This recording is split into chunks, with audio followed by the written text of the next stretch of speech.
Hello বন্ধুরা, কেমন আছো? আশা করি সবাই ভালো আছো। আজকে আমাদের রেসিপি দই বড়া। আর দই বড়া করতে লাগে বিউলির ডাল।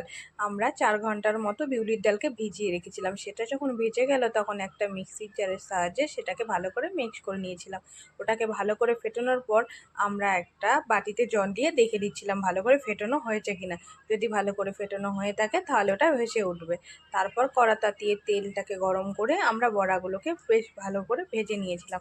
যতক্ষণে বড়া ভাজা হচ্ছে ততক্ষণে ঠান্ডা গরম জল আর চিনি আর লবণকে ভালো করে মিক্স করে নিয়েছিলাম।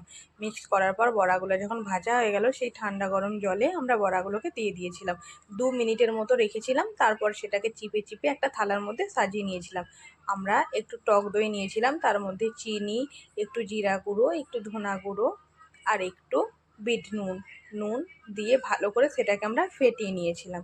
টক দইটাকে ভালো করে আমরা ফেটানোর পর দেখুন খুব সুন্দর একটা ক্রিমের মতো একটা ব্যাটার চলে আসছে।